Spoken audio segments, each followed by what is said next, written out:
So obviously, just before we get started with the traditional media availability, we'd like to take a moment to thank Dale Earnhardt Jr. for his contributions to our sport and to racing here at New Hampshire Motor Speedway, where he has always been supportive and always been a friend, and we'd like to take a moment to honor him on the eve of his final weekend racing up here in the Granite State. So I'd first like to introduce our Executive Vice President and General Manager from New Hampshire Motor Speedway, Mr. David McGrath. And Dale, come on out with him. All right. We'll stand right here. Dale, I just wanted to say, first of all, thank you. You have meant the world to fans in New England for many, many years. And as a team, we thought long and hard, and giving you a little remembrance of New Hampshire Motor Speedway and the fine folks of New England. And as the team thought about it, Dale, we went back and forth and we said, what can we give Dale Earnhardt Jr.? And then we came to the answer. We decided today we're going to give you the Patriots. So there they come. All right.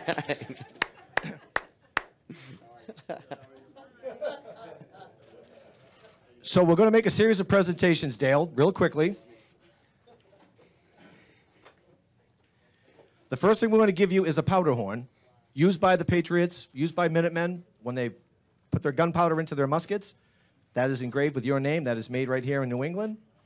And the second thing we're going to give you is the tricorn hat. Yeah, absolutely. I'll hold that for you. There it is. Nice. It fits. It looks great. And then over here, what I'd like to present to you is your very own, custom-made, right here in New England, beautiful musket. It's very long. It is custom engraved with your initials on the top. And it says on the side, from your friends at New Hampshire Motor Speedway. Made right here in New England and Connecticut. Took over a month to make that. I'd like to present that to you.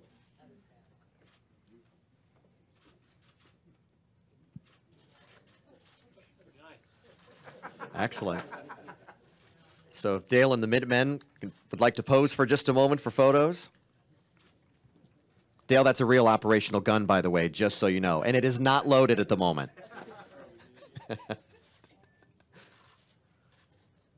Excellent. David, thank you. Thank you. And before you go, Dale, we'd like to call up now Cheryl LaPrade, who is the Director of Speedway Children's Charities of New Hampshire, who also has a special presentation in your honor. Hi, Dale. On behalf of Speedway Children's Charities and New Hampshire Motor Speedway, we wanted to continue your legacy in making an impact on children all across New England.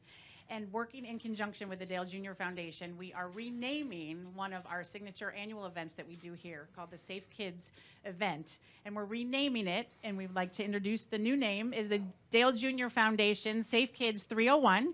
It will be taking place starting in 2018. So we wanted to do that. And to add a little bit more horsepower to that, we are going to be making a donation in the amount of $8,800 to the Injury Prevention Center of New Hampshire. Come right on up here, guys. This donation is going to help purchase over 600 bike helmets for these kiddos, and it's going to help them almost double the amount that they've been able to buy in the past. So we are grateful for all you do, and this is in honor of you to help make kids safe here.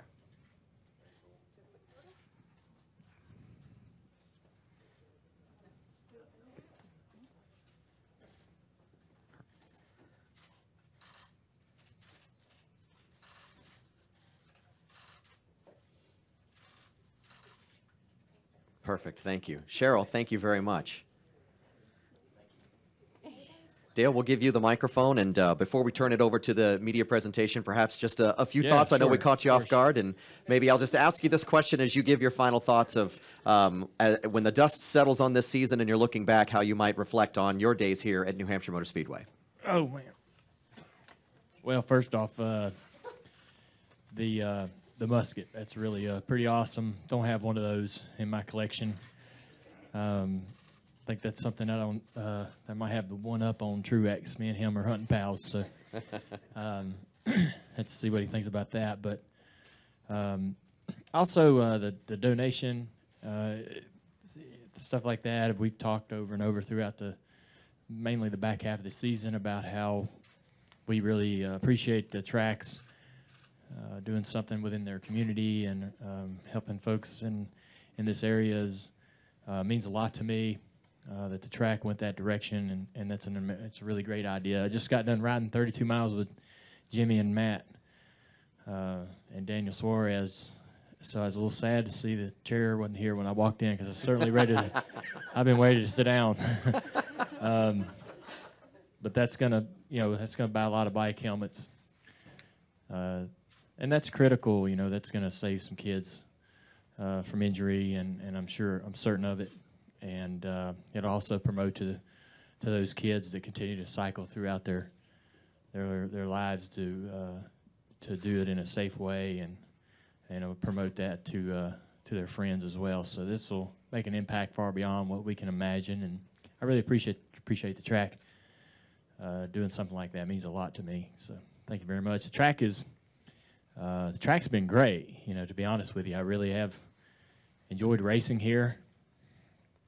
And the New England fan base is so passionate about their racing, the modifieds and their heroes that have raced up here, and the few that have raced in the Cup Series. They just really embrace the racing, and they're proud of their heritage and what they do, and when we come up here, it's almost like we're guests to the modifieds. It's almost because and they're such an honest bunch, and we've come to know a lot of those guys because we worked with a lot of them over. A lot of the mechanics that were at DEI came down from the Northeast, and Steve Park brought a bunch of guys in, and so I had a good understanding of what the drivers are like from up here, and what racing was like, and how passionate the fans were about it, and even how passionate the people that do it are. So when we come up here, we know that people are here to see a race, and they support the track really well. The track particularly is a lot of fun to drive. It's quite a difficult track to describe, to be honest with you, because of the various banking and so forth, and now with the new grip that they're putting down, it makes it it's a moving target, which is fun. It's a good challenge. But I really love racing here, always have, and it's one of the races as far as length, it seems just about right. You guys started out with a perfect length and have kept it that way for a long time, and it's just enough racing. It's just the right amount. So I've always appreciated that too. But the facility's always been great. You guys are always upgrading and improving and putting a lot into it. And there's a lot of things outside the racetrack to entertain the fans throughout the weekend. We have the stage outside. We'll be on there tomorrow night. It's going to be great for the fans and exciting for us as well to be a part of that. So. And I'll be coming back. It's going to be great to be able to come back here and be a part of the race weekend next season. So it won't be disappearing. Well, Dale, on behalf of New Hampshire Motor Speedway, of New England race fans, we wish you the very best of luck. David said you can come back anytime. We'll open the track for you, and wherever your steps may take you, the very best to you. Thanks very much. I'll turn it back over to Steph now. All right, we'll open up to questions, and we'll start over here on the far side with Jamie. Hey, Dale. Jamie Staten from WMUR-TV. If you look at the numbers, just in terms of where you finished races here, it's certainly nowhere near like Talladega, where you won 6 times. Do you think those numbers really tell the story on how you did here?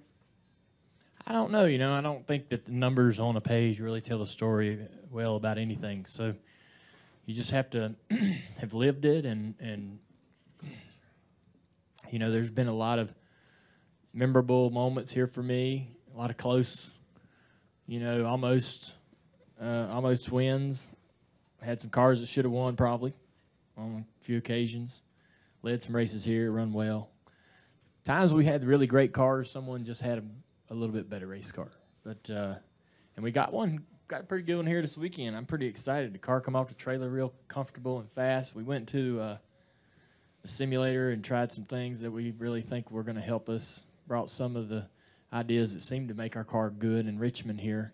Hopefully that's going to – I can't wait to get into the car tomorrow and get to work on it some more. But the initial, feeling about it is that we've made the car better than we had here in the first race. But, yeah, I don't think that the numbers do tell the story, and I don't know that they have very often for me. I don't know how the drivers feel when they look at their statistics on paper. I don't think that tells a story at all.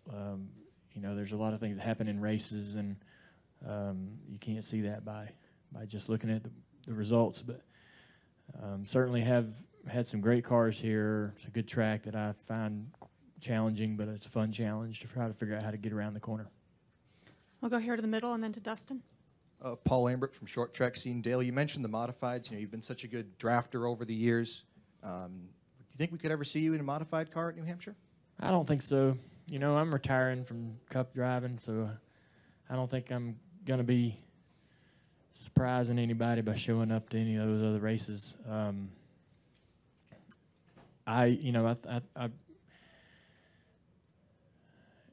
talked to LW a little bit about it. He raced modifieds down around home, and talked to Newman about it, and modified guys are certainly a different breed. And I don't know whether I'm cut from that cloth or of that mold, So, but I marvel at the cars, and the way they race and how hard they race. But never had much interest to drive one, but certainly enjoy watching those guys race, and have come to admire a lot of the guys that raced in modifieds all up and down the East Coast. So a lot of legends. We'll go to Dustin and then Pat. Dustin Long, NBC Sports. As there's more focus on keeping a level playing field in the sport, what is your feeling about the burnouts after the race for post-victory celebrations where it can blow out tires and damage quarter panels? Is that really something to be concerned about, or that something NASCAR should take more enforcement on?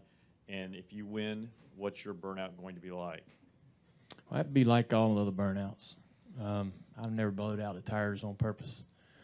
But, we've been doing burnouts for 30 years, it seems like. I mean, it just seems like in the Gen 6 car, once everybody started figuring out how to trick the underbody and things like that, everybody blows the tires out.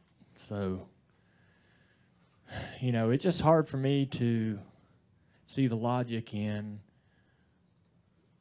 It's hard for me to see the logic in suspending a crew chief, car chief, for some tape flapping on the spoiler when the winner drives into victory lane with the rear of the car tore all to hell. I don't see how that doesn't, come across anybody's conscience or common sense. I don't understand. Doesn't make any sense to me, and it never has. I've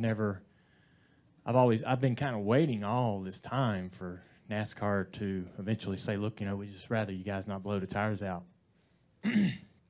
They talk about not wanting to be the fun police. Being the fun police is not on the radar of their damn problems. I don't think they need to worry about, that's a cop-out in my opinion. But I think that you can do burnouts, without blowing the tires out. That happened for years. But with the Gen 6 car, maybe even with the COT, but I don't remember it too much with the COT. But, I mean, can anybody tell me who's the last guy that didn't blow his tires out?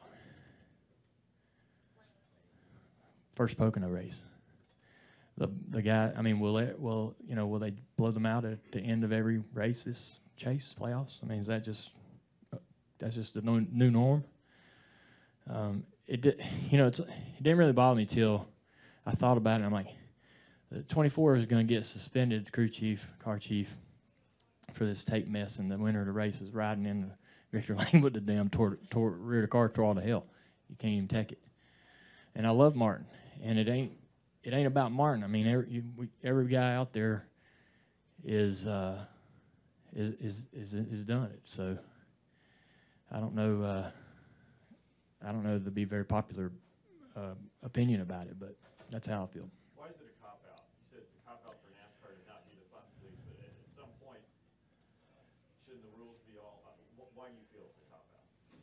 I just feel like that they should step up. They're the governing body. It's obvious it's done intentionally. It's not unintentional. And you cannot take the race car. They have to jack it up, put tires on it. If you're watching the video of these crewmen trying to fix that tape on that spoiler of the 24 car, imagine what the hell's going on in the car to gets to jack it up and put tires on it before it can go across the LIS. I mean, there's just, we go on and on about it. Everybody, it's something I don't really got to worry about no more after the end of this season. So, but I've been feeling this way about the blowouts for a long time. Like, damn, why don't they just tell them to stop? You can do a damn burnout without blowing the tires out. We did that happen. I mean, look at pretty much every win from 2000 all the way through the COT. There's a lot of burnouts when the tires aren't. You have to deliberately do that. It's not like, oh, my bad, blew my tire. I mean, it's deliberate. So, tells me that there's some purpose behind it. And,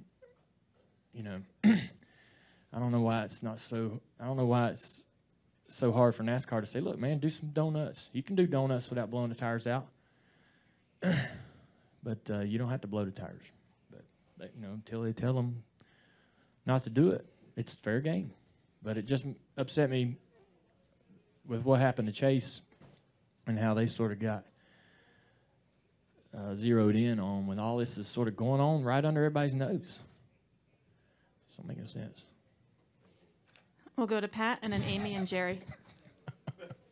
Pat DeCola, NASCAR.com. You have 4 cars running for the Xfinity title, and they've all said that they would want to win the title for you as much as for themselves. Say, huh?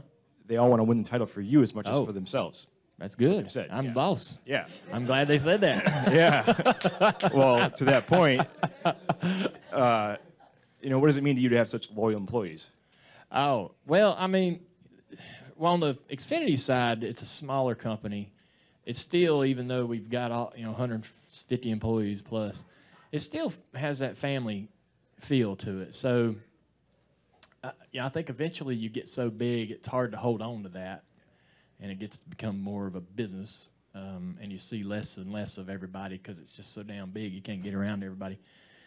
We're still in that bubble where it still feels like family. There is a lot of family there, a lot of relatives that work there, and the drivers that I got, we're all friends, and so I hope they want to win it for me, Kelly, and Kelly for sure, because she's the day-to-day. She's grinding through all the heartache and heartburn and dealing with every mountain that we have to climb. She has to figure out a way up it, and LW is a big part of it too. I mean, I could just go on. We got so many great people working there, but I'm glad that I'm glad that they think about me or anybody else in that company, because that means we're doing something right.